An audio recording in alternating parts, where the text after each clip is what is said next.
W126, fuel distributor, instant start, instant die for Paul.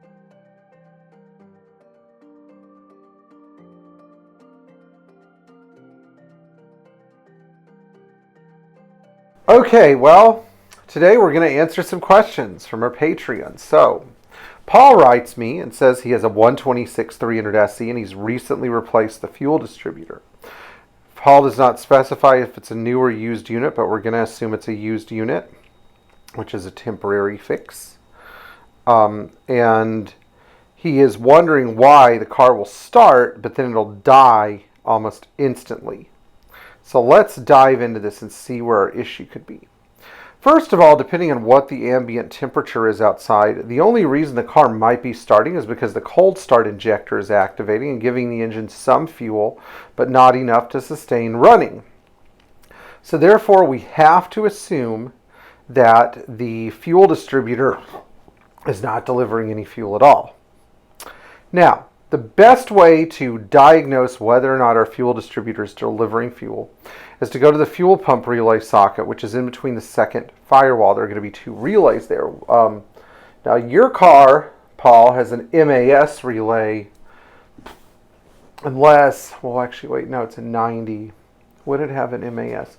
No, I don't think it would have an MAS because it's a 300 SE, so scratch that. You're going to see two relays, a Klima relay, which is for the AC, and a KPR, or Kraftstoffpumpe relay, for the fuel pumps, or fuel pump actually at a 300 SE. You're going to pull the KPR, or fuel pump relay out, and look on the bottom, and you're going to see pins 87 and pins 30, and you want to find the corresponding holes in the plug socket and jump them. This is going to turn your fuel pump on, and it's going to start circulating fuel. Now,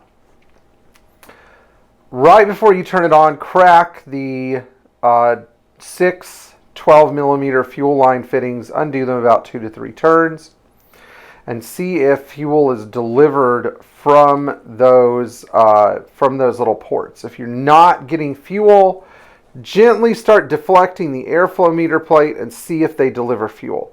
If they deliver fuel, that is a very good sign. If the fuel delivery is only after you deflect the plate past the 3 millimeter mark. If they're delivering fuel constantly, something is wrong. If they're not delivering fuel at all, you probably have a problem with the EHA valve. So let's assume that the EHA valve is bad and they're not delivering fuel at all. First of all, just buy a new EHA. Yes, they're $300, but so are a lot of good things these days. It's still cheaper than a lot of stuff. So go on Auto House Arizona or FCP Euro or whatever, spend the money on a new EHA. After you install the new EHA, if you need one, go ahead and do the test again. Now, let's say that the EHA is not the issue and you push down in the plunger and eventually you do get fuel. What you need to do is adjust the 3 millimeter Allen. So, first, you need to feel the amount of free play. Your free play should be, in the airflow meter plate, should be between 1 and 3 millimeters. If you have no free play, you need to turn the 3 millimeter Allen screw counterclockwise until you get 2 to 3 millimeters of free play. Then, if you deflect past the 3 millimeters, the engine should start. If you have too much free play, 4 or 5 millimeters or more, you tighten until the free play completely disappears, or almost completely disappears. Then you go back counterclockwise and set it at 1 to 3 millimeters, and again deflect. Once you get past that 3 millimeter deflection, you push down, you should have fuel delivery. At this point, if fuel arrives just past 3 millimeters of deflection, close everything up, start the car, and then fine-tune the idle using the 3 millimeter Allen screw. Now, let's throw in, before I throw in the bonus part of the problem where you may not even be aware of what's going on, let me start by telling you guys that if you haven't subscribed to this channel and you own a Classic Mercedes, you're missing out on a lot of great information. Second of all, if you haven't watched any of our older videos and you have a question, sometimes it helps to look at the back catalog because you might get an answer. Now, sometimes my advice is better on certain days, sometimes it's worse, sometimes I'm more focused, sometimes I'm not.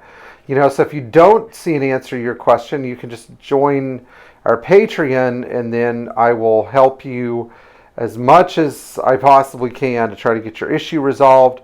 Or if you really honestly can't afford Patreon, just email me at mbownersforlife@bellsouth.net, and I will still, try to give you some help. But I encourage you to, at least support us somehow so that we can buy camera batteries and bulbs and search engine optimization, which is a really great expenditure if you have a YouTube channel. Okay, now, sometimes the problem is not with the fuel distributor. And the thing that Paul forgot to include in his email was what the original problem he was trying to resolve was.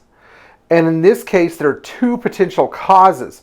The first one could be that the fuel pump relay is only activating via the starter, and once the engine runs, it's not sending what's called a TD signal, which is the signal that means the engine is rotating and passing top dead center to the fuel pump relay to keep running. Now, this TD signal is probably getting scrambled in the relay itself. It means that you have a relay failure, and you can open up the relay and check for bad solder joints. And yes, we've had this happen before, where sometimes the pumps will come on when you're cranking the car, but not once the engine is actually running and functioning. Number two, the 300 SE is notorious, and along with other examples of the M103 engine, for ignition rotor failures. So check your cap and your rotor for any problems there first. Once you've covered all these bases, if you're still having some kind of issue and you're not sure exactly where it is, it may be a good idea to purchase a set of KE gauges once you've affirmed that you've got spark and you've got good fuel delivery, and actually dial in your fuel pressures. But we find that quite often either if the fuel distributor is the issue, then it could also have an EHA problem, or the EHA could have been the issue the entire time. And I encourage you to be open to the idea of buying a new EHA if necessary. So hopefully you were able to resolve your issue. Good luck.